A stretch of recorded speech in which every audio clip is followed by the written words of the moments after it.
शिवभोळा चक्रवर्ती, शिवभोळा चक्रवर्ती, त्याचे पाय माझे चित्ते, वाचे वदता शिवनाम, तयान बाधी क्रोधकाम, धर्मार्थ काम मोक्ष, धर्मार्थ काम मोक्ष, शिव देखता प्रत्यक्ष, वाचे वदता शिवनाम, तयान बाधी क्रोधकाम, एका जनार्दनी शिव, एका जनार्दनी शिव, निवारे कलिकाळाचे भेव, वाचे वदता शिवनाम, तयान बाधी क्रोधकाम, ध्येयं सदा परिभवग्नम विष्णुरुहं, तीर्थास्पदं शिवविरिञ्चितं शरणं, मृत्यार्त्यं प्रणतपालभवाब्धिभूतं, वन्दे महापुरुष ते चरणारविन्दं, श्री संतांची या माता चरणावरी, श्री संतांची या माता चरणावरी, श्री संतांची या माता चरणावरी, श्री संतांची या माता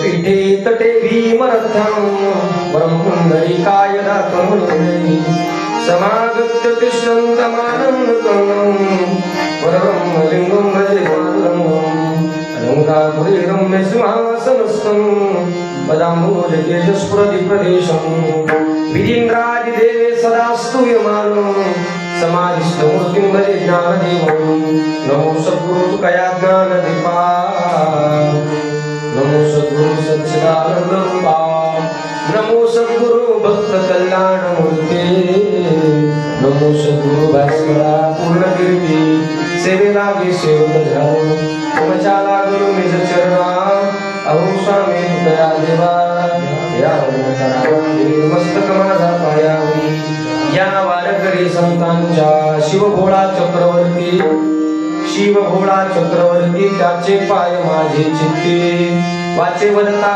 शिवनाम, तयान बाधी क्रोधकाम. प्रस्तुत प्राप्त प्रसंगी संप्राप्त सेवेकरता निवडलेला अभंग श्रीमंत संत एकनाथ महाराज यांचा अभंग आहे. आणि अभंगाच्या द्वारा श्रीमंत संत एकनाथ महाराज भगवान शिवजींच्या स्वरूपाची, भगवान शिवजींच्या सामर्थ्याची अलौकिकता सांगून भगवान शिवजींच्या नामाविषयी असलेली अनन्यता महाराज या अभंगाच्या द्वारे विशद करतात.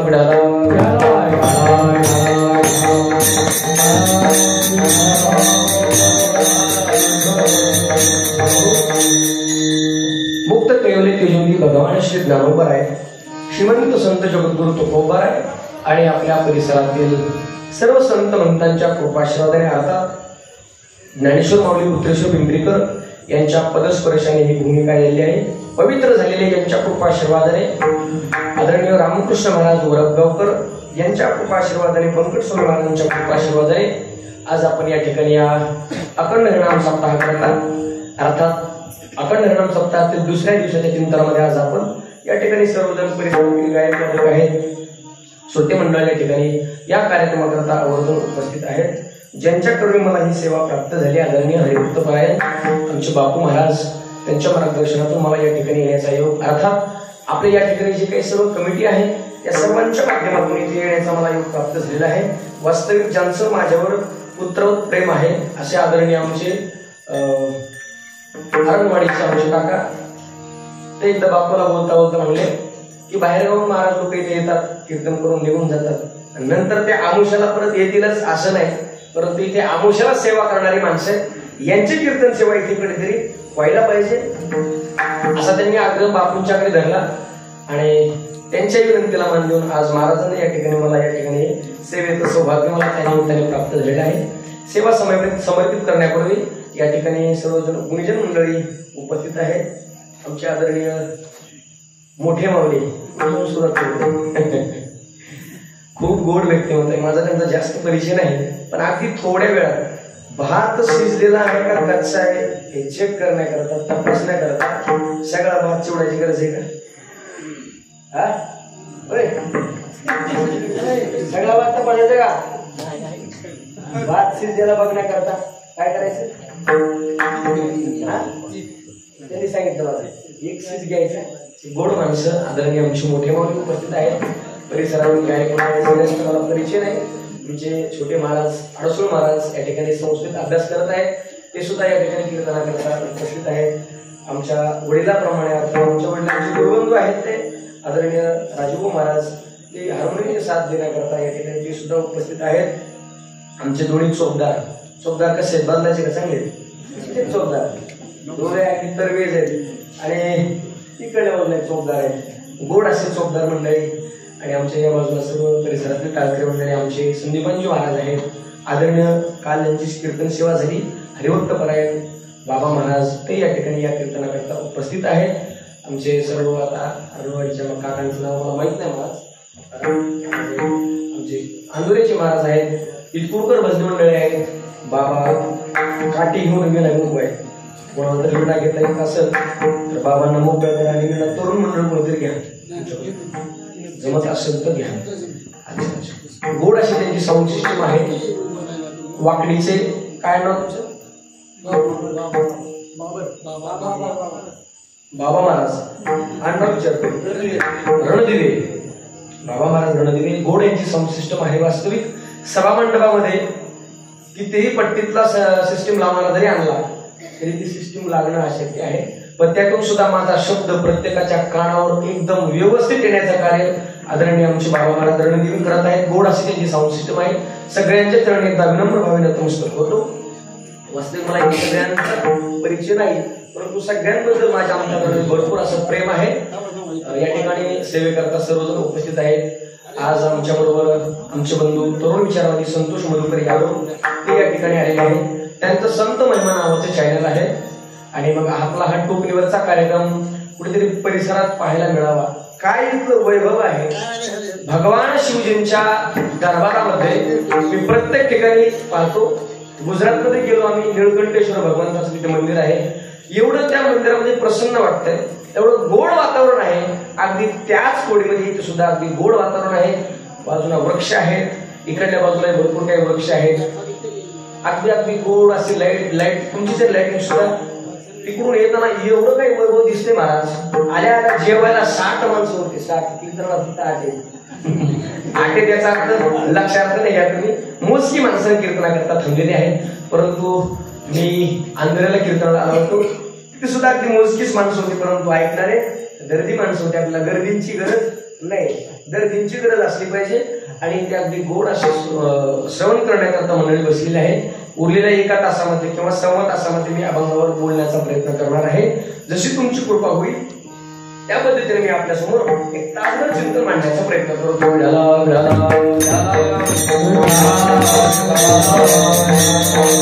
ज्ञानोबा एका ठिकाणी गोड वर्णन करतात. ज्ञानोबा म्हणतात समुद्राची भरती सोमकांत द्रवती कुमुदनी विकासिती चंद्रदुर्गा. ज्ञानोबा म्हणतात आकाशात एक चंद्र उगवल्यानंतर घटना 3 घडतात. समुद्राची भरती, समुद्राला त्या ठिकाणी भरती येते.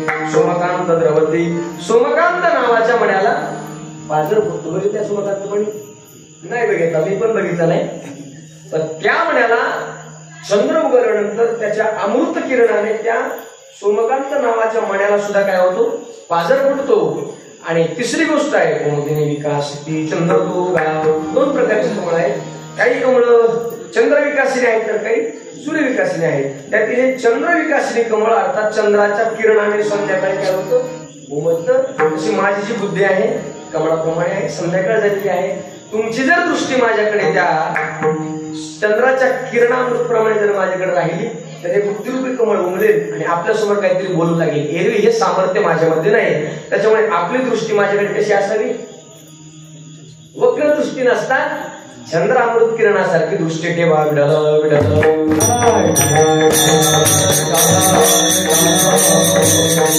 अगदी गोड आहे.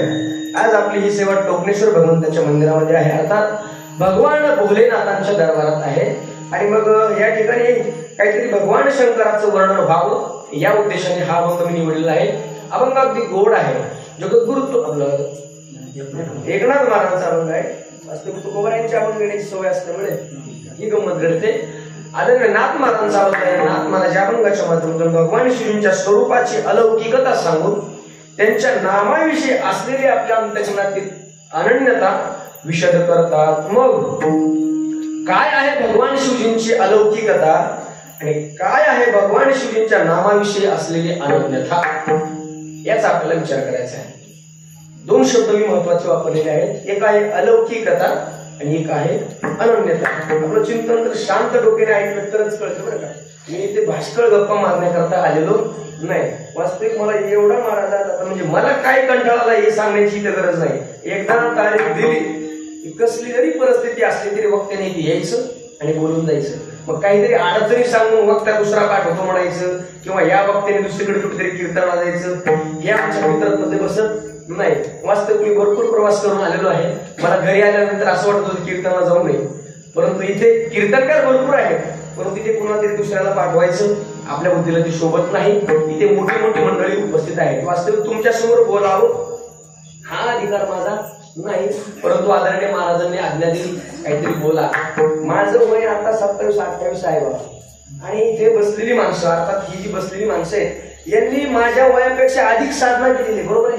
परमार्थात त्यांनी माझ्या वयापेक्षा अधिक वय घातलेलं आहे. अनुभव त्यांना जास्त आहे.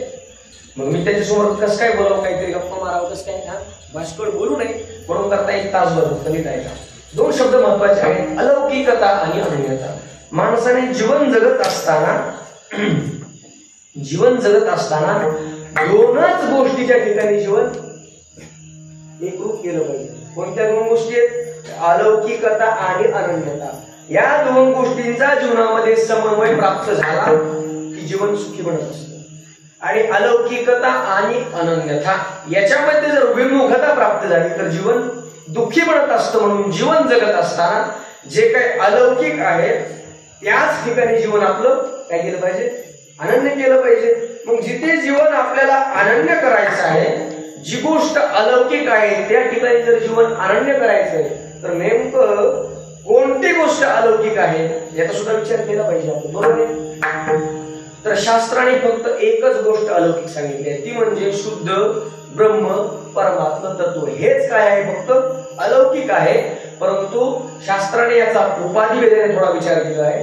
तर याच्यामध्ये 3 गोष्टी अलौकिक सांगितल्या. पहिली गोष्ट सांगितली देव अलौकिक आहे, दुसरं देवाचं नाम अलौकिक आहे आणि तिसरं देवमान्य संत अलौकिक आहे.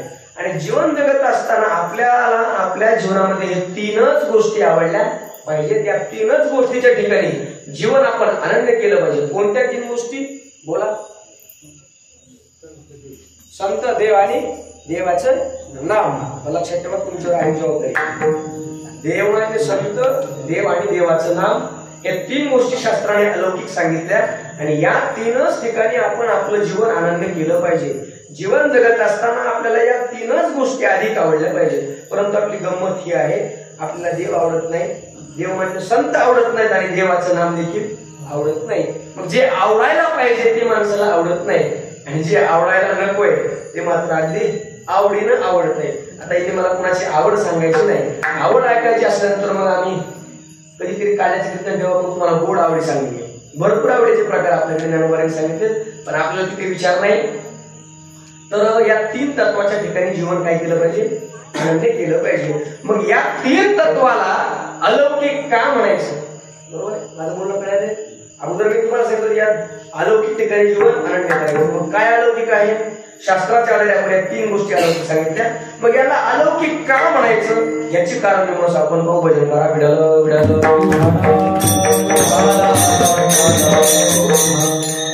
हे 3 तत्व अलौकिक का आहेत? तर या 3 तत्वाला 3 निकष लागले की गोष्ट अलौकिक होत असते. मुद्दा लक्षात घ्या. लौकिक जगाला जे कळत नाही ते अलौकिक असतं. काळाची सत्ता ज्याच्यावर चालत नाही ते अलौकिक असतं आणि पंचमहाभूतामध्ये जे अडकत नाही त्याला अलौकिक म्हणायचं. आणि जे हे 3 निकष ज्या तत्वाला लागू होतात तेच तत्व कसं आहे? अलौकिक आहे.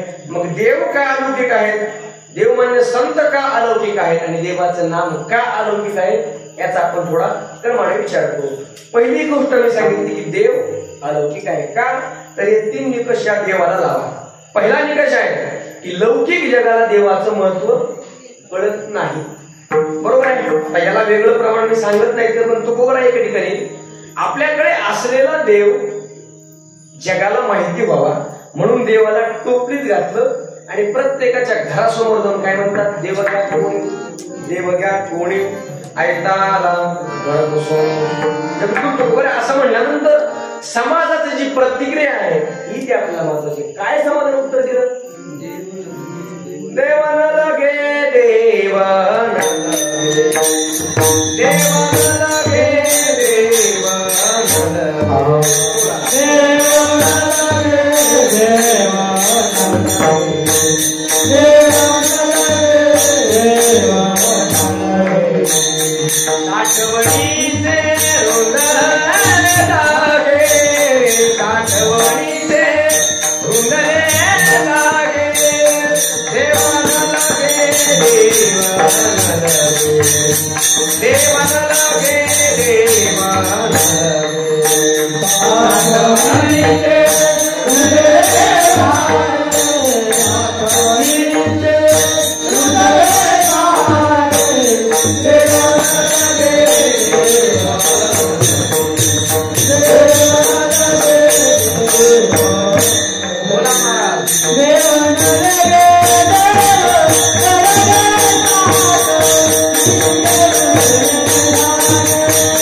तुमचा देव साठवण्याकरता आमच्याकडे जागा नाही. याचा अर्थ लौकिक जगाला देवाचं महत्व कळत नाही. मुद्दा लक्षात आला. लौकिक जगाला देवाचं महत्व कळत नाही म्हणून देव कसा आहे, अलौकिक आहे. आणि काळाची सत्ता देवावर चालत नाही. मला सांगा, या पृथ्वी तलावरची प्रत्येक गोष्ट कोणा सत्तेने चालते?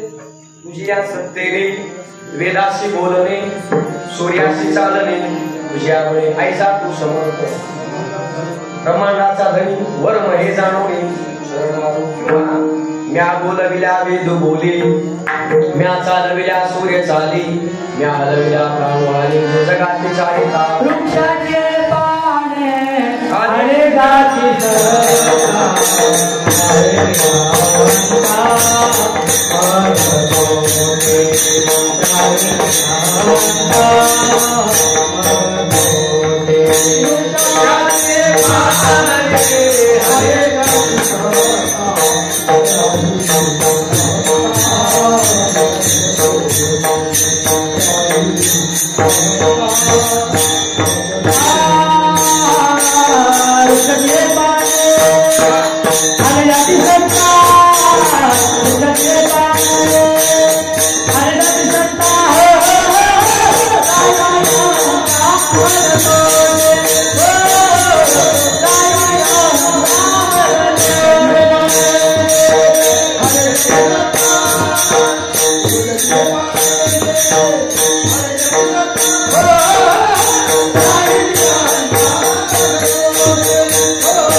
वृक्षाचे पाणी हाले ज्याची सत्ता, राहिली अहंता मग पोट. बरोबर, गोड प्रमाण दिलं. वृक्षाचं पान सुद्धा देवाच्या सत्तेने हलत किंवा ज्ञानोबरे सांगतात की म्याच नेहमीला साता, काळ उदासी तसे भूता. काळ कुणाला खातो महाराज? भूताला म्हणजे तुम्हा आम्हाला काळ करतो. भगवान परमात्म्याला काळ काहीही करू शकत नाही. हे सामर्थ्य कुणाचं आहे? देवाचं आहे. म्हणून काळाची सत्ता देव या तत्वावर चालत नाही. आणि तिसरा निकष आहे की पंचमहाभूतामध्ये भगवान परमात्मा अडकत नाही. पृथ्वी, आप, तेज, वायू आणि आकाश या पाचही महाभूताला कुणी निर्माण केलं आहे? कुणी निर्माण केलं? एकलेने कंटेचे म्हणून याई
सृष्टीची निर्मिती केली. अर्थात पंचमहाभूताची निर्मिती कोणी केली? देवाने केली. त्यामुळे भगवान परमात्मा याच्यामध्ये अडकत नाही. मी तुम्हाला सांगितलं की लौकिक जगाला देवाचं महत्व कळत नाही म्हणून देव लौकिक आहे. काळाची सत्ता देवावर चालत नाही आणि पंचमहाभूतामध्ये भगवान परमात्मा अडकत नाही. भगवान परमात्मा कसं आहे? अलौकिक आहे. दुसरा मुद्दा आपल्या समोर म्हणतो देवमान्य संत का अलौकिक आहे? तर लौकिक जगाला देवमान्य संतांचे महत्व कळत नाही. याच्याकरता विश्वमाऊली ज्ञानोबारायांनी मधुकरी मागून आणलेली सुद्धा कौतिका लोकांनी त्या त्या काळातील त्या त्या लोकांनी त्यांना काय केला? जाणत्या लोकांनी त्रास दिला काही ज्ञानोबारायांना. याचा अर्थ हा की लौकिक जगाला देवमान्य संतांचं महत्व कळत नाही. काट्याच्या काठीने मागलं अंबाजी बाबांनी कुणाला? जगद्गुरु तुकोबारायांना. परंतु तुकोबारायांच्या सामर्थ्याचा जर आपण विचार केला तर अंबाजी बाबाला जाण्याकरता वेगळी लाकडं लागली नसती. रागाने जर बघितलं असतं तर अंबाजी बाबा धडधड पेटला असता. सामर्थ्य तुकोबारायांकडे आहे. परंतु शांती हा गुण संतांकडे असल्यामुळे त्यांना त्यांचा क्रोध आला नाही. उलट कीर्तनात महाराज नाहीत, आनंद येत नाही म्हणून महाराज त्यांच्या घरी जाऊन महाराजांना उठवतात. मला तुम्ही काल मारल्यामुळे तुमचे हात समजेत का? हात चोपून देऊत का? असं तुकोबारायांची भाषा आहे. म्हणजे लौकिक जगाला देवमान्य संतांचं महत्व कळत नाही म्हणून देव कसे आहेत? अलौकिक आहेत. पंचमहाभूतामध्ये संत मात्र अडकत नाही. पृथ्वी, आप, तेज, वायू आणि आकाश या पाचही महाभूताला कोणत्या कोणत्या संतांनी कसं कसं जिंकला याचा इतिहास आपल्याकडे आहे. पृथ्वी या तत्वाला विश्वमाऊली ज्ञानोबारायांनी जिंकला. आपला देह पृथ्वी या तत्वात काय केला? समर्पित केला. ज्ञानदेवे घेतले दान, हृदय धरून या ध्यान, समाधी बैसला निर्वाण, कथा कीर्तन करीतो. पृथ्वी तत्वामध्ये आपला देह समर्पित केला. पृथ्वी आप या तत्वाला शांती ब्रह्म एकनाथ महाराजांनी जिंकलं. सहज आपला देह पाण्यामध्ये विसर्जित केला. तेज या तत्वाला मुक्षितला मुक्ताबाईंनी जिंकलं आणि वायू या तत्वाला जनार्दन स्वामींनी जिंकलं आणि आकाश या तत्वाला जगद्गुरु तुकोबारायांनी जिंकलं. आपल्याकडे आरती म्हणत असताना म्हणतात ना, मानवी देह घेऊन सकळ संता तो शबिरी. याचा अर्थ हा की पृथ्वी या तत्वामध्ये संत महात्मे अडकत नाहीत. अर्थात पंचमहाभूतात संत महात्मे अडकत नाहीत म्हणून संत कसे आहेत? अलौकिक आहेत. आणि तिसरा निकष आहे कोणता? काळाची सत्ता संत महात्म्यावर चालत नाही. तो कोबरा म्हणतात जगा काळ खाय आम्ही माता दिले पाय किंवा काळ सलाम गुलाम करी लोकया घरी राबत असे. तुकाराम तुकाराम नाम घेता नाम घेता नाम घेता तुकाराम तुकाराम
तुकोबारायांचं आहे.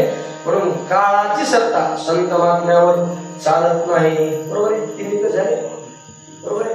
लौकिक जगाला देवाने संतांचं महत्व कळत नाही, पंचमहाभूतामध्ये संत महात्मे अडकत नाही, आणि काळाची सत्ता संत महात्म्यावर चालत नसल्यामुळे संत महात्मे कशा आहेत, अलौकिक आहे. आणि तिसरं तत्व होतं देवाचं नाम. का अलौकिक आहे? कारण लौकिक जगाला देवाच्या नामाचं महत्व कळत नाही. कशावरून? याच्याकरता मी तुम्हाला प्रत्यक्ष प्रमाण सांगतो. विठाला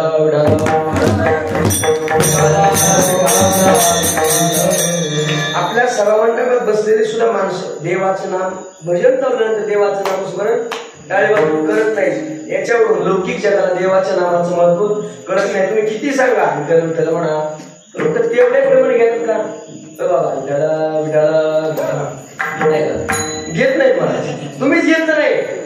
याचा अर्थ हा की लौकिक जगाला देवाच्या नामाचं महत्व कळत नाही. याच्याकरता हे प्रत्यक्ष प्रमाण आहे.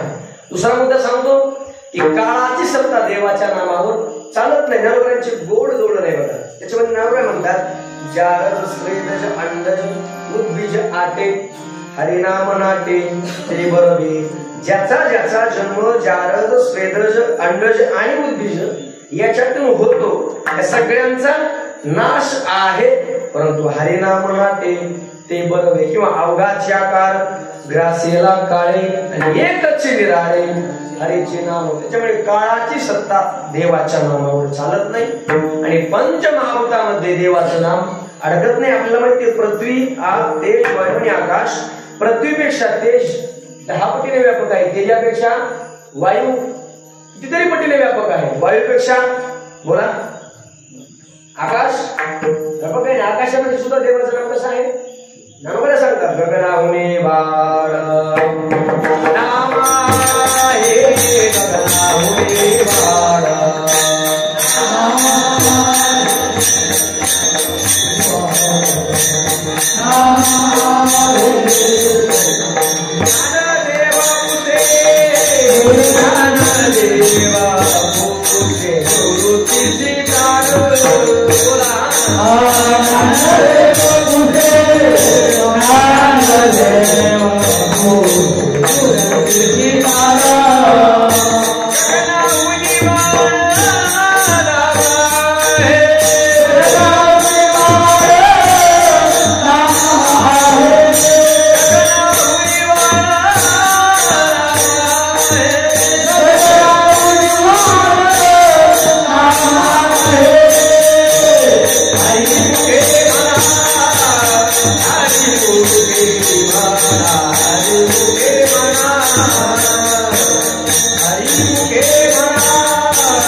ज्ञानदेव कुसे निवृत्तीशी चाड गगनाहुने वाढ नाम आहे. आकाशापेक्षा सुद्धा देवाचं नाम कसं आहे? मोठं आहे, व्यापक आहे. मग आकाशापेक्षा सुद्धा देवाचं मोठं असलेलं नाम आता लक्षात नाही का? आकाशापेक्षा सुद्धा मोठं असलेलं देवाचं नाम काही महाराज मंडळी, काही गुरुबरी मंडळी आपल्या शिष्याला खोलीच्या आतमध्ये येऊन दरवाजा बंद करून उपरण्यात कसं काय सांगत असते? माझं बोलणं कळायला काही महाराजांनी सांगत नाही. आणि इकडे महाराज काय म्हणतात की गगनापेक्षा सुद्धा देवाचं नाम कसं आहे? मोठं आहे. आणि ते गुरुमंडळी त्या शिष्याला खोलीच्या आतमध्ये घेऊन उपरण्यात कसं काय सांगतात देवाचं नाम? आकाशापेक्षा सुद्धा देवाचं नाम कसं आहे? मोठं आहे. मग उपरण्यात झाकलं कसं? आणि त्या जर व्यक्तीला आपण विचारलं की तुम्हाला तुमच्या गुरुजीने कोणता मंत्र दिला सांगा बरं, सांगत नाही. तुम्ही किती आग्रह करा, तू कोणाला सांगतात उघडा मंत्र जाणा रामकृष्ण हरी म्हणा, कुठं ते यातना गर्भवास. हा आपला वाचण्याचं काय उघडा मंत्र आहे रामकृष्ण हरी. मग त्या माणसाला तुम्ही किती आठ करा, ते सांगत नाही. का बरं सांगत नाहीत ते? याच्याकरता आमची गुरुवारी मंडळी दृष्टांत सांगतात. ते का सांगत नाहीत ते याच्याकरता दृष्टांत सांगतात. त्यांनी सप्ताह चालू होता, गाथा भजन झालं. आणि गाथा भजन झाल्यानंतर वारकरी मंडळी जेवायला एका व्यक्तीच्या घरी पंगत गेले जेवायला. त्या व्यक्तीच्या घरी एक लहान मुलगा होता, खेळत होता. खेळता खेळता त्याने देहधर्म केला, शिकली त्या लहान लेकराने. आणि वारकरी आलेले पाहिल्यानंतर त्या बाईने काय चपळाई केली, एक पेपर घेतला, त्याच्यावर झाकला आणि वरून पातेलं झाकून टाकलं त्या घरातल्या बाईने. आणि वारकरी आले, या बाजूला काही बसले, या बाजूला काही बसले, पाठीमागच्या बाजूला पंगत वाढली. आणि मग तो यजमान म्हटला, हा वाढली पंगत म्हणा, वजनी कवळ घेता. वारकरी म्हणजे थांबा थांबा, म्हणजे पंक्तीमध्ये भेदभाव करायचा नसतो. त्या पातेल्या खाली काय झाकून ठेवले ते का पण नाही वाढलं मगापासून झालं. आमचं लक्ष म्हणजे आल्यापासून तुम्ही गडबडीनं नेमकं झाकायला ना आम्ही बघायला, तुम्ही आम्हाला काही दिसू दिलं नाही. मग त्याच्या काही काय झाकले ते वाढा म्हणले. तर तो माणूस काय म्हणला, महाराज त्याच्या खालचं वाढण्यासारखं नाही, तुम्ही आपलं करा चालू. सगळं वाढलेलं आहे, जेवढं पदार्थ केले तेवढे सगळे पदार्थ वाढले. असं करू नका म्हणले, पंक्तीमध्ये भेदभाव नसतो, सत्यातली पंगत नाही, असं काय बरं करता, वाढा म्हणले त्याच्या खालचं. मग बाई जरा शहाणी होती, बाई म्हणजे महाराज मला खरं सांगते, त्याच्या खालचं जे आहे ते इथं बोलण्यासारखं नाही. मग त्या माणसाला विचारतो आपण, अरे देवाचं कुठला मंत्र तुमच्या गुरुजी सांगतो, तो काय म्हणतो सांगण्यासारखा. मग तो ज्या अर्थी सांगत नाही त्या अर्थी तितका वाईट असतो म्हणजे सांगत का. म्हणून वारकरी संप्रदायाचा मंत्र उघडा मंत्र जाणार रामकृष्ण हरी म्हणा. गगनापेक्षा सुद्धा देवाचं नाम कसं आहे मोठं आहे. अर्थात पंचमहाभूतामध्ये देवाचं नाम अडकत नाही. याच्याकरता 3 निकष सांगितले. देवात लौकिक जगाला देवाच्या नामाचं महत्व कळत नाही, पंचमहाभूतामध्ये देवाचं नाम अडकत नाही, आणि काळाची सत्ता देवाच्या नामावर चालत नाही. म्हणून देवाचं नाम कसं आहे अलौकिक आहे. आपल्या समोर मी 3 अलौकिक तत्व मानले, देव, देवमान्य संत आणि देवाचं नाम. या 3च तत्वाशी आपण आपलं जीवन आनंद केलं पाहिजे. मग आताच्या विज्ञानाच्या काळातला एक तरुण म्हणला, महाराज या 3 तत्वाशी जर आम्ही आमचं जीवन आनंद नाही केलं तर बिघडेल काय. महाराजांनी तोटा सांगितला, तोटा. जर तुम्ही जीवन जगत असताना तुमचं जर जीवन देवाशी आनंद नसेल तर महाराज सांगतात, विसरली तया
विसरली तया थोर झाली हवी पद्धतीला पाणी.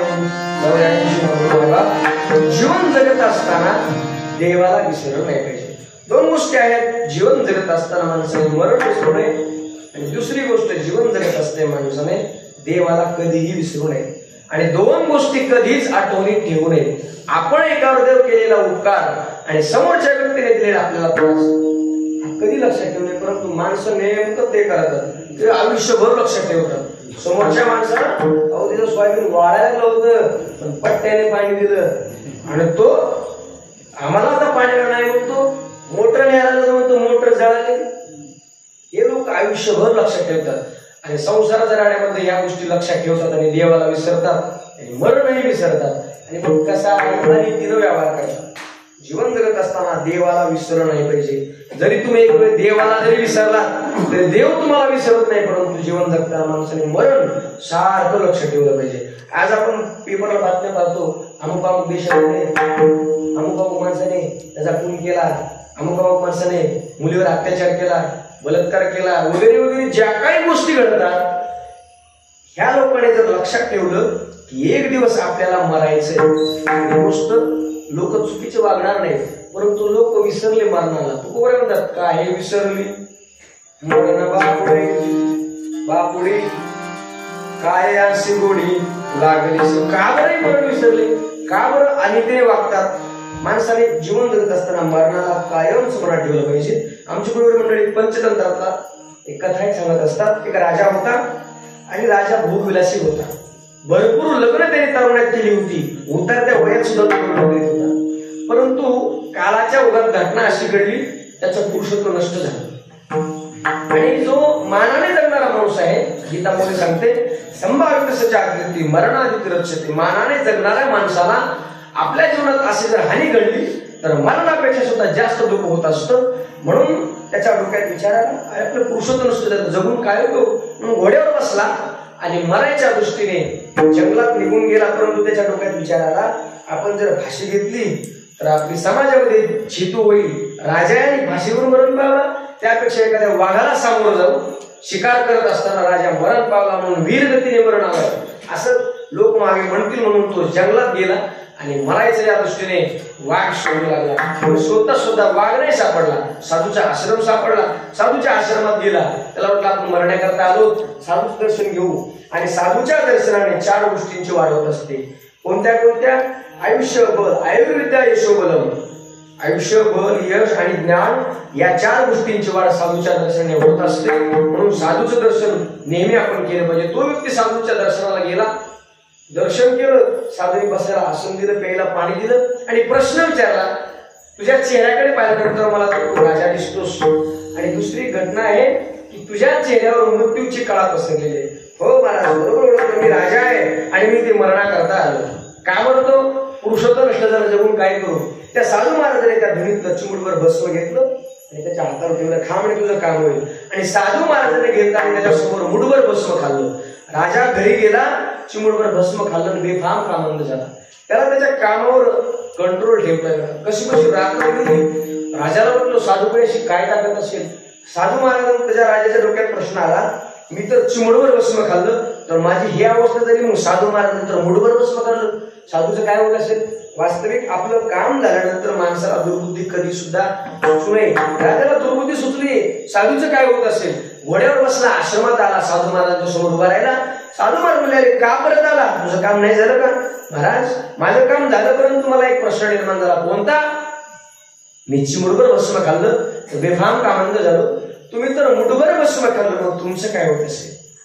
काय प्रश्न, काय विचारायची गरज होती का. साधू महाराज म्हणले, माझं काय व्हायचं ते होऊ दे म्हणे, पण तुझा चेहरा आता बदलला. येणाऱ्या 8व्या दिवशी 2 वाजता तुझा मृत्यू आहे. ऐकल्यानंतर थरथर कापू लागला, अंगातून घाम येऊ लागला, अंगाचा दहा होऊ लागला. महाराज, तुमची वाणी खोटी ठरणार नाही, मी येणाऱ्या 8व्या दिवशी मरणार, आता मी काय करू. घाबरला. साधू महाराज म्हटलं, अरे आतापर्यंत ज्यांच्याबरोबर तू वैरत्व केलंस त्यांची माफी माग. जिथे सत्कर्म चालू आहे तिथे मदत कर, गोरगरिबांना दान कर. राजा घोड्यावर बसला, त्याच्या घरी आला, ज्यांच्याबरोबर विरोध केला त्यांची माफी मागू लागला. सत्कर्म चालू आहे तिथे मदत करू लागला, गोरगरिबांना दान देऊ लागला. करता करता 8 दिवस निघून गेले. 8वा दिवस उघडला. राजा थरथर थरथर कापू लागला. 12 वाजले, 2 वाजले, राजा काही मेला नाही. संध्याकाळची पूर्ण रात्र गेली, राजा मेला नाही. सकाळी परत राजा घोड्यावर बसला, साधूच्या आश्रमात आला. आता नीट आहे का. साधूच्या आश्रमात आल्यानंतर साधू महाराजांना तुम्ही लागला, महाराज तुमची वाणी तर खोटी ठरली. तुम्ही तर म्हणला होता की येणाऱ्या 8व्या दिवशी 2 वाजता तुझा मृत्यू, मी तर मेलो नाही, तुमच्या समोर उभा आहे मी. तर महाराज म्हटले, पण असू दे, माझा एक तुला प्रश्न आहे.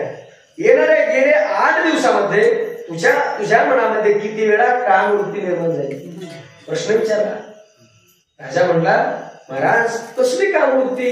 येणाऱ्या 8व्या दिवशीचं मरण माझ्या डोळ्यासमोर सारखं येत होतं. त्याच्यामुळे मी गोरगरिबांना मदत केली, सत्कर्म चालू आहे तिथे दान धर्म केलं, ज्यांच्याबरोबर वैरत्व केले त्यांची माफी मागितली, कामाची आठवण मला झालीच नाही. तेव्हा साधू महाराजांनी उत्तर दिलं, तू चिमुटभर भस्म काढलं तर तू बेफाम कामांत झाला होता. आणि तुला सांगितलं येणाऱ्या 8व्या दिवशी तुझं मरण आहे, तर तुला तुझं काम आठवलं का एकदा सुद्धा नाही आठवला. तसं आम्ही आमचं मरण आमच्या डोक्यावर सारखं टांगलेलं पाहतो, पण आम्ही भूमवर काय आणि पाठीवर काय, कुठे जरी भस्म खाल्लं तरी आम्हाला ते काम काहीही करू शकत नाही.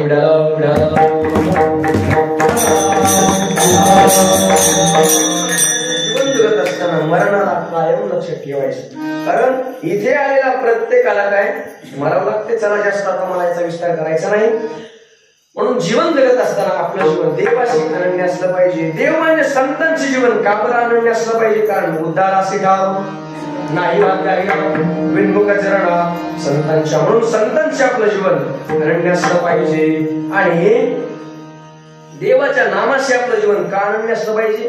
कारण तुका म्हणे नामा भाषेच्या आधी मुक्ती ऐसे बहुता ग्रंथी बोली. म्हणून जीवन जगत असताना या 3 तत्वाशी आपण आपलं जीवन अनन्य केलं पाहिजे. आणि या भागातून नाथ महाराज भगवान शिवजीची काय सांगतात?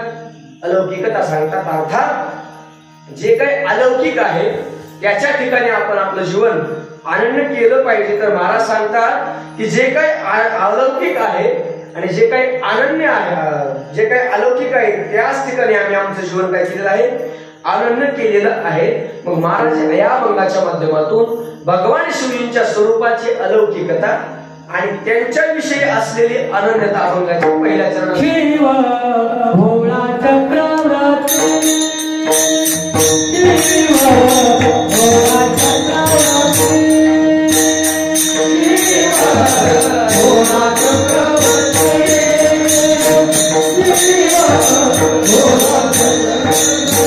शिव भोळा चक्रवर्ती,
शिव भोळा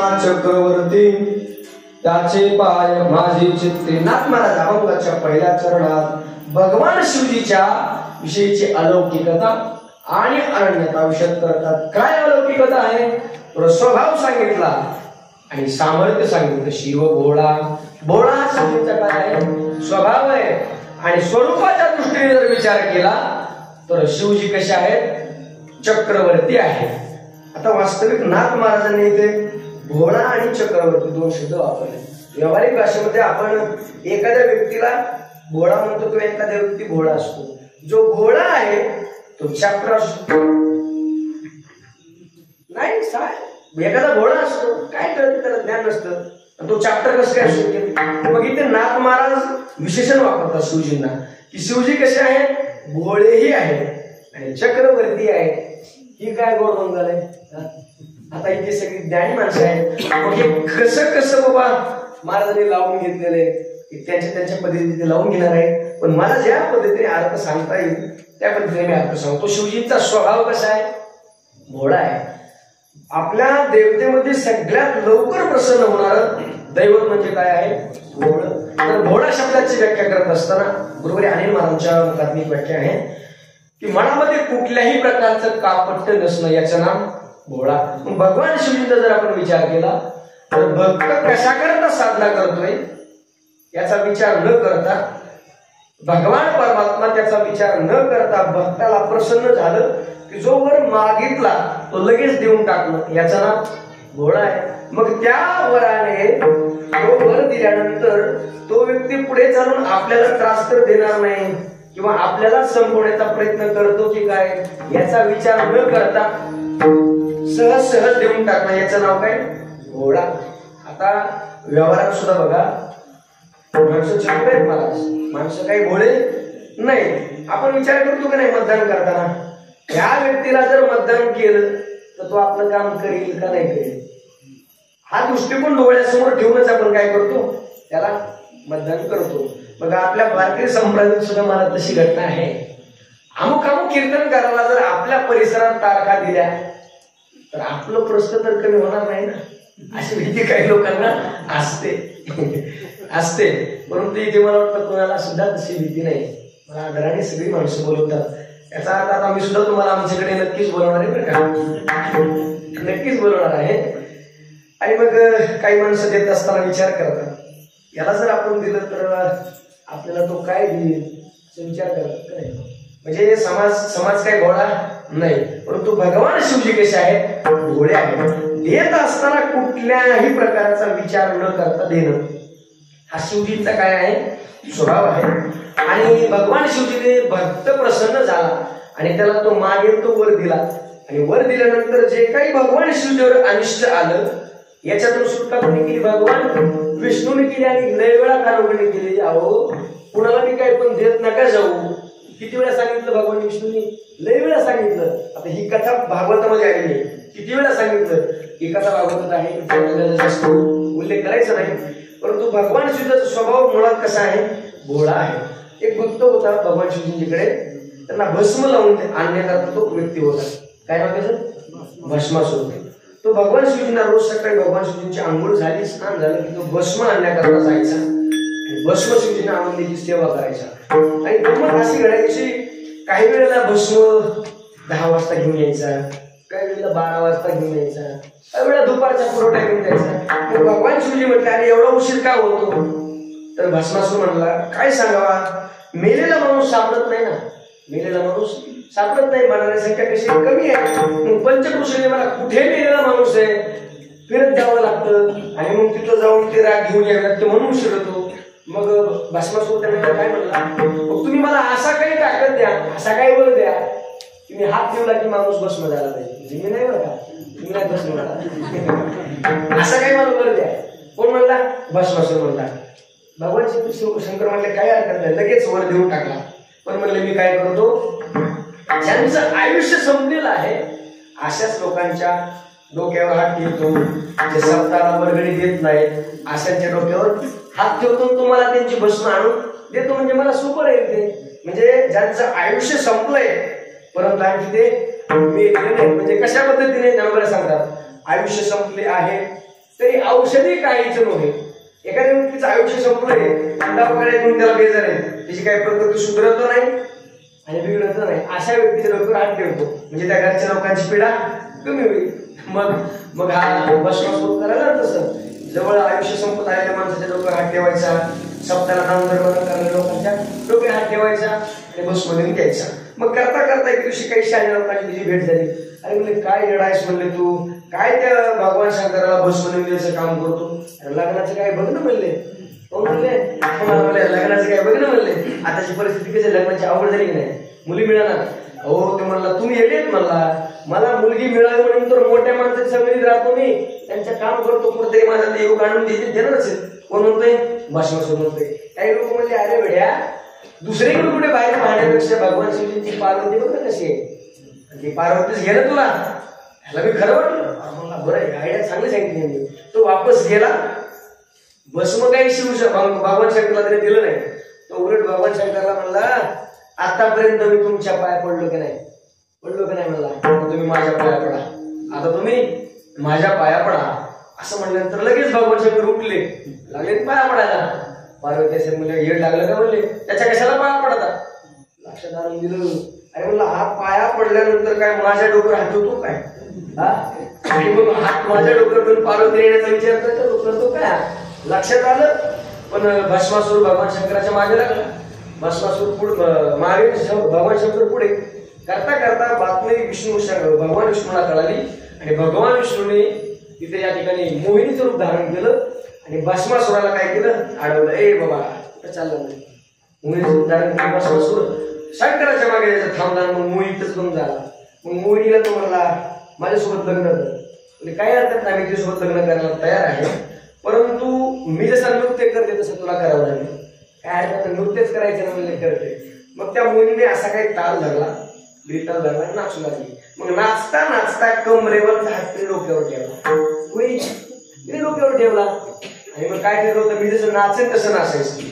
मग भस्मासूर करता करता नाचू लागला आणि त्याने स्वतःच्या डोक्यावर हात ठेवला. वर काय होता, डोक्याला हात ठेवला की तो काय होणार, भस्म होणार. याच्यातून निवृत्त कोणी केलं, भगवान शंकराला, भगवान विष्णूने केलं. म्हणून भगवान शिव कसे आहेत, भोळे आहेत.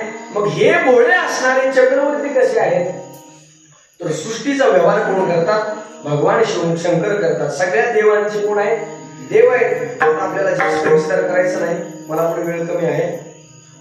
भगवान शंकराच्या सासऱ्याचं नाव तुम्हाला माहिती कोणा, बसले माणसं, दक्ष प्रजापती राजा.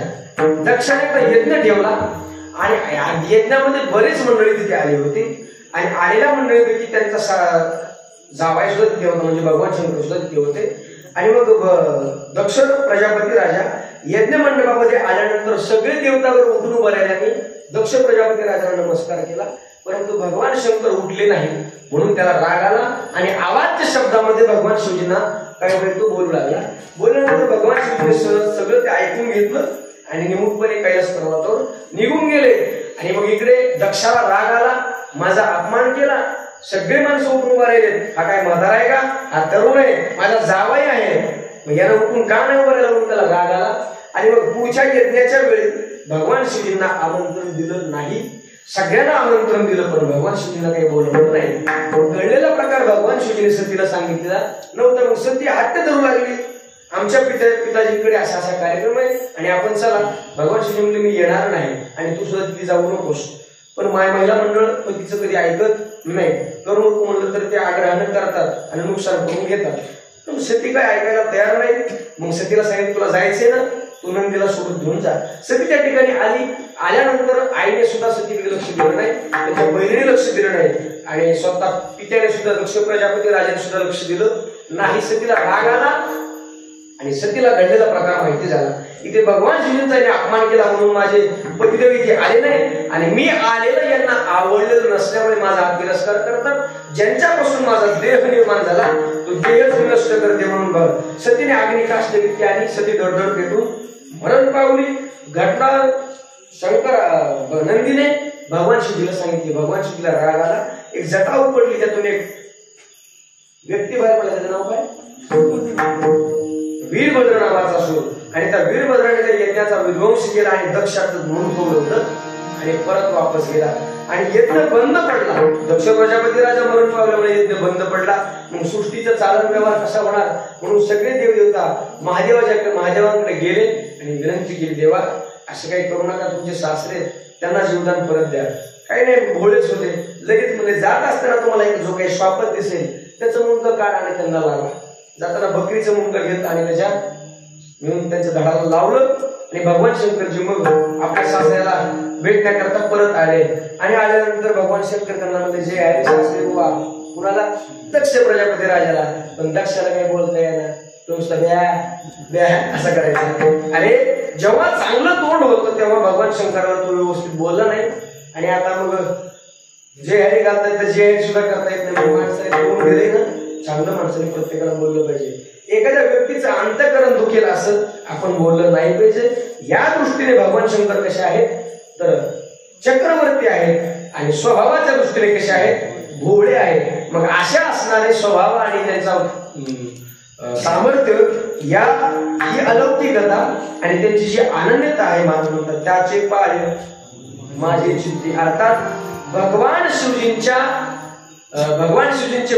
पाय म्हणजे त्यांचं स्वरूप आम्ही आमच्या चित्तामध्ये काय केलं आहे, साठवलेलं आहे. शिवगोळा चक्रवर्ती त्याचे पाय माझे चित्ती. आणि ज्यांचे पाय आम्ही आमच्या चित्तात साठवलेले आहेत त्यांचं आम्ही नामस्मरण काय करतो, मुखाने करत असल्यामुळे आम्हाला कोणता लाभ प्राप्त झाला अभंगाचा दुसरं तर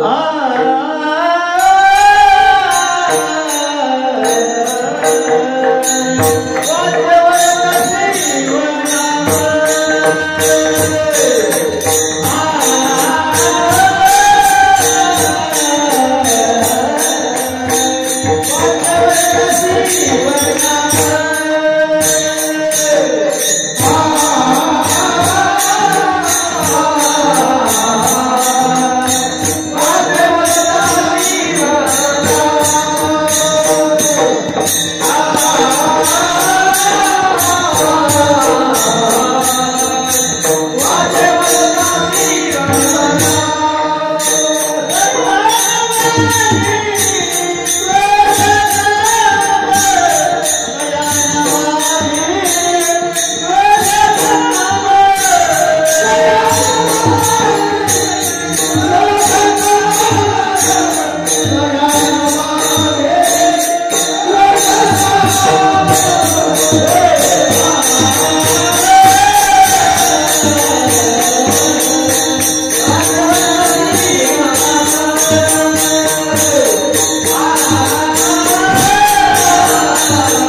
वाचे वदता शिवनाम तयानवादी क्रोधकाम. महाराज म्हणतात आम्ही आमच्या मुखाने सतत भगवान शिवजींचं नामस्मरण करतो, त्याच्यामुळे आम्हाला फायदा काय झाला तर तयानवादी क्रोधकाम. आम्हाला काम आणि क्रोध काही करू शकत नाही. वास्तविक या सृष्टीमध्ये जन्माला आल्यानंतर माणसाच्या अंतःकरणामध्ये काम क्रोधादी विकार असणं काही वाईट नाही, परंतु कामाची आणि क्रोधाची बाधा होणं महाराजांनी वाईट सांगितले. आता आपण तरी चिंतन केलं अन्वयामध्ये की कामाची आणि क्रोधाची बाधा सगळ्या संतांना होती, परंतु काम आणि क्रोध संत महात्म्यांना काहीही करू शकत नाहीत. का तर वाचे वदता शिवनाम तयानवादी क्रोध काम. वास्तविक काम क्रोध असणं वाईट नाही. नाथ महाराजांच्या जीवनामध्ये सुद्धा क्रोधाचा प्रसंग आला होता. त्यांच्या धर्मपत्नीच्या पाठीवर परपुरुष येऊन बसला आणि नाथ महाराज त्यांच्या धर्मपत्नीला म्हणतायत की तुमच्या पाठीवर बसलेले पडतील वर का नीट सांभाळा. तेव्हा त्यांच्या धर्मपत्नी म्हणतात अहो आपल्या हरिपंडिताला मी पाठीवर खेळवलं की नाही, यांना कसं काय पडू देईल. क्रोधाचा प्रसंग आला होता परंतु परिणाम झाला नाही.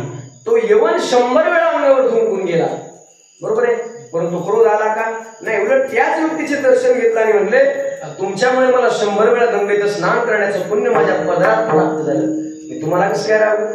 त्यामुळे क्रोधाचा प्रसंग जीवनात येतो परंतु परिणाम होत नाही. याच्याकरता एकमेव साधन म्हणजे वाचे वदता शिवनाम. सतत देवाचं नामस्मरण केलं की मग काम क्रोध त्यासे बाधित किंवा काया वाचामुळे झाला विश्वदास आणि काम क्रोध त्यासे बाधित. जो सतत कायेने आणि वाचेने देवाचं नामस्मरण करतो त्याला काम क्रोध आदी विकार काहीही करू शकत नाही. वास्तविक संतांच्याकडे काम क्रोध विकार आहेत का नाही त्याविषयी आपण चिंतन केलं. काम क्रोध लोभ स्वार्थ अवगा माझा किंवा ते माझेनी कामे सकाम, जे माझेनी प्रेमे सप्रेम, ते माझिया भली सप्रेम नेणते लोक. याच्या अगोदरची गोळी बघा, ते अहंकार वाहत अंगी आम्ही हरीचे मुशावया लागी, ते माझेनी लोभी, अशी गोळी आठवण द्या. वास्तविक संतांच्या जीवनामध्ये या सगळ्या गोष्टी आहेत परंतु बाधा होत नाही. किंवा म्हणतात काम क्रोधामी वाहिले विठ्ठले आणि आवडी धरिली पायासरी. भगवान परमात्म्याकडे जायचं असेल तर अगोदर काम क्रोधादी विकार आपण बाहेर टाकून दिले पाहिजे किंवा ते वाहिले पाहिजे आणि तेव्हाच आवड निर्माण होत असते. किंवा एखादा जर व्यक्ती काम क्रोध घेऊन परमात्मा जर घुसत असेल तर त्याला महाराज म्हणतात तो मूर्ख आहे. काम क्रोध घेऊन या संगे आणि परमार्थाची निधी तो मूर्ख. म्हणून परमार्थ करणाऱ्या परमार्थपदिक साधकाने काम क्रोधादी विकार आपल्या अंतःकरणात ठेवले नाही पाहिजेत आणि ते शिल्लक राहू नये. याच्याकरता एकमेव साधन म्हणजे वाचे वदता शिवनाम तयानवादी क्रोधका. महाराजांनी अभंगाच्या पहिल्या चरणामध्ये चित्ताचा विचार सांगितला. चित्ताचा शिवभोळा चक्रवर्ती आणि त्याचे पाय माझे चित्ते. म्हणजे पहिल्या चरणात चित्त घेतलेला आहे आणि दुसऱ्या चरणात काय घेतली वाचे वदता शिवनाम. भगवान परमात्म्याचं नामस्मरण वाचेने घेतलं आणि तो भगवान परमात्मा चित्तात साठवायचा आणि चित्तातला भगवान परमात्मा आणि देवाचं वाचेने नाम घ्यायचं आणि तोच भगवान परमात्मा आपण जर प्रत्यक्ष पाहिला तर काय लाभ होतो अभंगाचं. धर्मार्थ काम मोक्ष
चित्तात आहे वाचेने आम्ही देवाचं नामस्मरण करतो आणि तोच भगवान परमात्मा आम्ही प्रत्यक्ष पाहिल्याने काय होते तर शिव एकता प्रत्यक्ष काय होते धर्म अर्थ काम मोक्ष आणि शिव एकता प्रत्यक्ष याचा अर्थ दोन प्रकारे आपल्याला लावता येईल धर्म अर्थ काम आणि मोक्ष हे चार पुरुषार्थ भगवान परमात्मा आपण प्रत्यक्ष पाहिला याची प्राप्ती आहे किंवा दुसऱ्या अर्थाने पाहिलं तर भगवान शिवजींना आपण जर प्रत्यक्ष डोळ्याने पाहिलं तर लगेच रोग आहेत तुम्हाला काय धर्मार्थ काम मोक्ष यांची रोग प्राप्ती लगेच प्रत्यक्ष नुसतं देव भगवान शिवजींचं मुख आपण डोळ्याने पाहिलं तर या चार पुरुषार्थांची माणसाला काय होते प्राप्ती होते म्हणून या डोळ्याने माणसाने काय केलं पाहिजे चांगलंच कधी पण पाहिलं पाहिजे काय काय पाहिलं पाहिजे याचा विचार मांडत असताना संतांनी भरपूर याचे प्रमाणात दिलेले आहेत आणि काय पाहिल्यानंतर काय होतं याचे प्रमाण आपल्याला पाहता येतील आता माझ्याबरोबर तुम्ही जरा त्र्यंबकेश्वरला चला आले का आले म्हणजे त्र्यंबकेश्वर तिथे आपण उतरल्यानंतर आपण काय पाहतो सांगा ऐका आपण तिथे उतरल्यानंतर आपल्याला सगळ्यात अगोदर काय दिसतं तर दृष्टी पडता ब्रह्मगिरी त्यासी नाही यमपुरी ही पाहण्याची ताकद आहे महाराज काय पाहावं शिव देखता प्रत्यक्ष शिव पाहिल्यानंतर धर्म अर्थ काम मोक्ष यांची प्राप्ती आहे तर तो पर्वत पाहिल्यानंतर कशी प्राप्ती आहे त्याशी नाही यमपुरी चला आता तिथून माघारी पंढरपूरला या पंढरपूरला आल्यानंतर तिथे काम आणि मोक्ष देखील कळस आणि तात्काळ हा नाश अहंकाराचा नुसता कळस पाहिल्यानंतर मोक्षाची प्राप्ती आहे आणि अहंकाराची निवृत्ती आहे बरोबर आहे आणखी सांगतो मग वारकरी पंढरपूरला आल्यानंतर दर्शन देवाचं काय होत नाही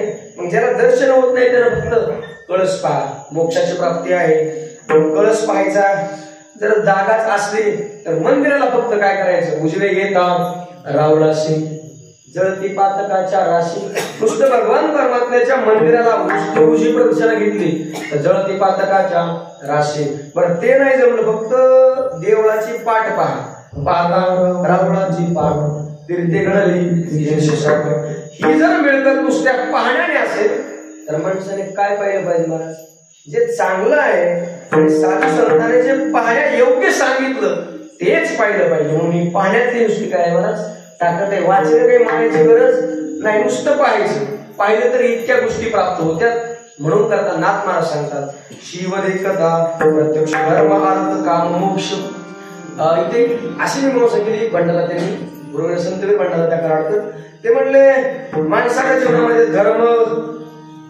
आणि मोक्ष याचीच प्राप्ती असावी अर्थाची आणि कामाची काय करायचे बरं ठीक आहे अर्थ जीवन जगण्याकरता थोडा पाहिजे परंतु कामाची प्राप्ती कशा करता इथे काम का घेतला महाराजांनी तर त्याची मीमांसा करत असताना महाराजांनी असं सांगितलं की या धर्माने आणि या मोक्षाने या अर्थाला आणि कामाला दोघांच्या मध्ये घेतले का कारण अर्थ आला पैसा आला की माणूस काय दिमागात होतो सांगता लई मोठे हवेने चालतात पैसेवाली माणसं आहे की नाही आणि कामाला की उन्मत्त वागतात तसंही वागतात नको नको ते वागतात जे आचरण करायला पाहिजे त्याच्या विरुद्ध वागतात कशामुळे कामामुळे म्हणून महाराजांनी सांगितलं की धर्माने आणि मोक्षाने या दोघांना या दोघांना काय केले मध्ये घेतले कशामुळे यांनी वळवळ करता येऊ नये म्हणून दोघांना मध्ये घेतले म्हणले याच्याकरता ते दृष्टांत सांगत असतात दोघ जण नवरा बायको एसटीने प्रवास करत होते दोन लहान मुलं खिडकीच्या कडेला उभा राहिले एसटी मध्ये सीटवर उभा राहिले तर नीट उभा राहिले का हात तरी बाहेर काढतात मुंड तरी बाहेर काढतात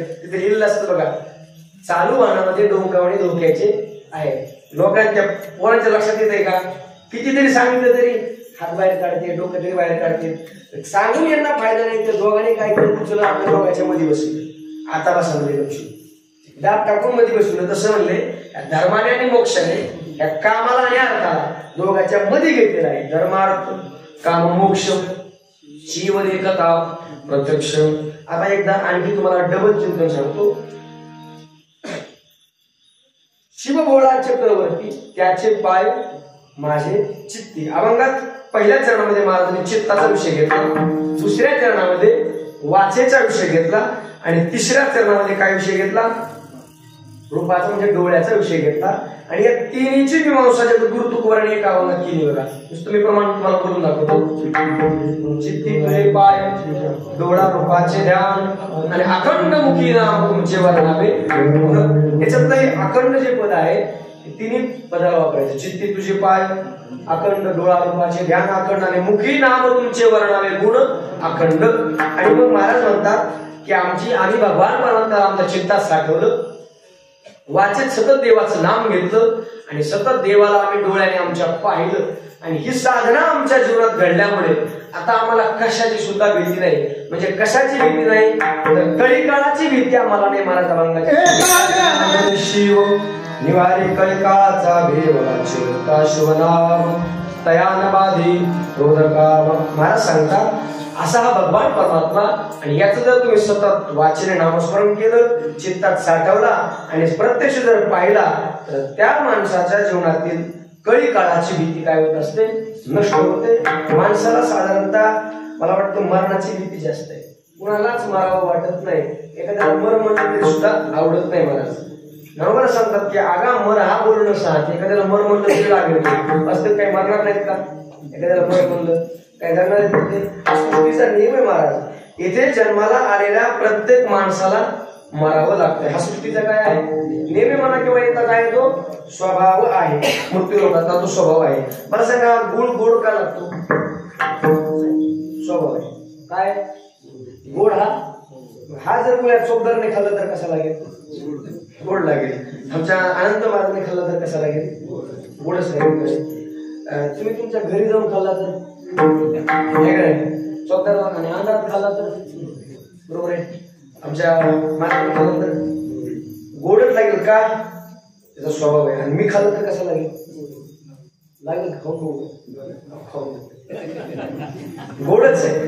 काय कारण गुळाचा गोड हा काय स्वभाव आहे. तसं मृत्यू लोकाचा महाराज हा स्वभाव आहे. नाशवंत स्वभाव आहे. म्हणून तू अजून जावे बंडू कुमारा आठवतं का उत्तर पूर्वार्ध?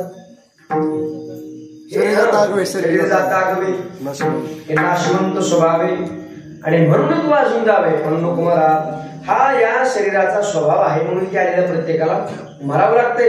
परंतु ही भीती नष्ट होण्याकरता या अभंगात सांगितलेली साधना जो करतो त्याची भीती काय होते? नष्ट होते. सोपं तुम्हाला शेवटचं विचारणार आहे. माणसाला साधारणतः मरणाची भीती कुठपर्यंत असते? बरोबर उत्तर दे. काही माणसं असते मरणाची भीती कुठपर्यंत असते? मरुस्तर भीती असते. मरण किती वेळ असते?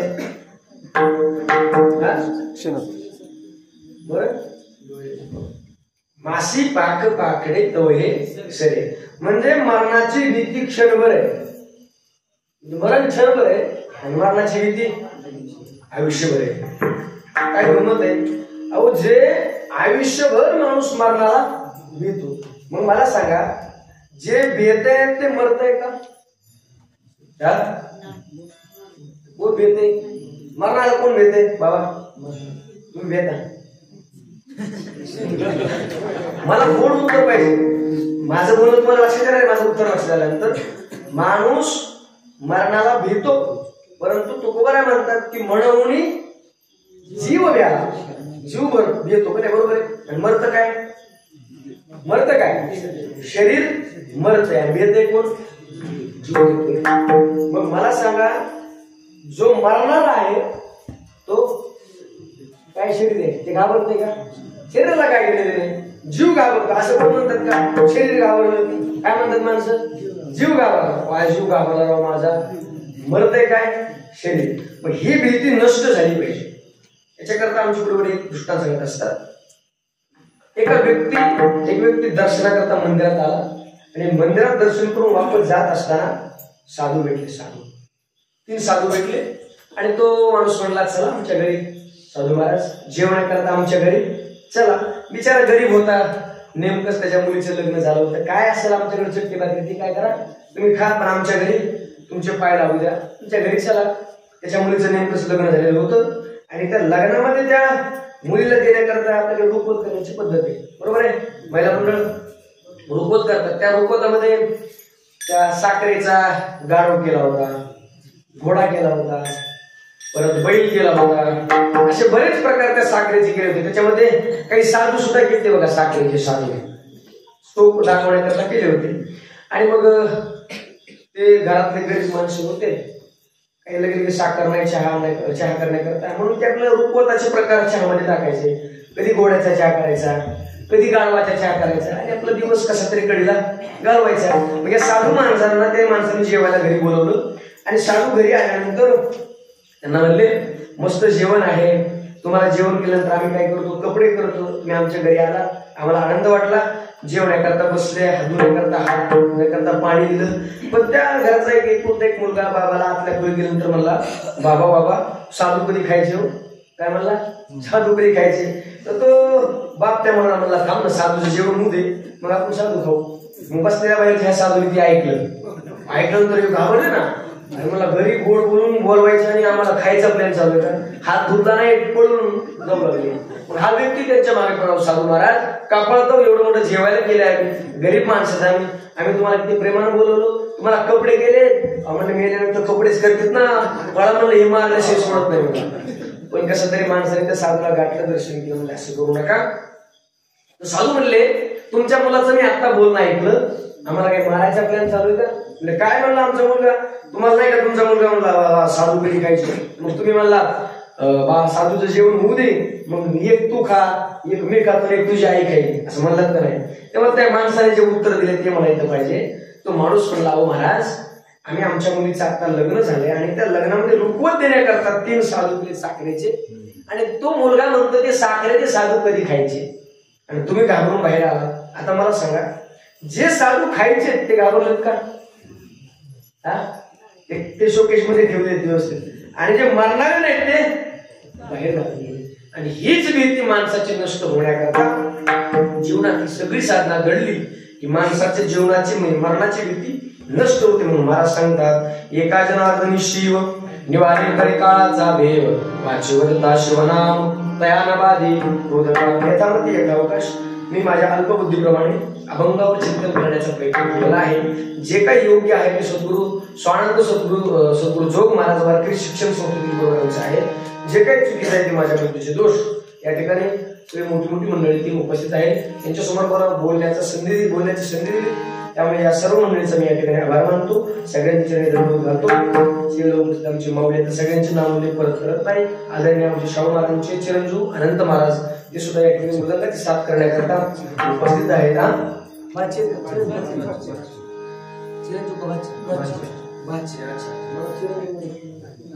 अशी गडबड झाली. असो, गोड असा मृदंग त्यांनी वाजवला, त्यांच्या चरणी दंडवत करतो. आणि या ठिकाणी झालेली सेवा भगवान टोपेश्वराच्या चरणी समर्पित करून या ठिकाणी सेवेला पूर्णविराम देतो. बोललो तसे बोलविले देवे, माझे तुम्हा काय जाती बोल, करा क्षमा काही नका भोग, संत माय बाप दिना वडी ज्ञानेश्वर माऊली.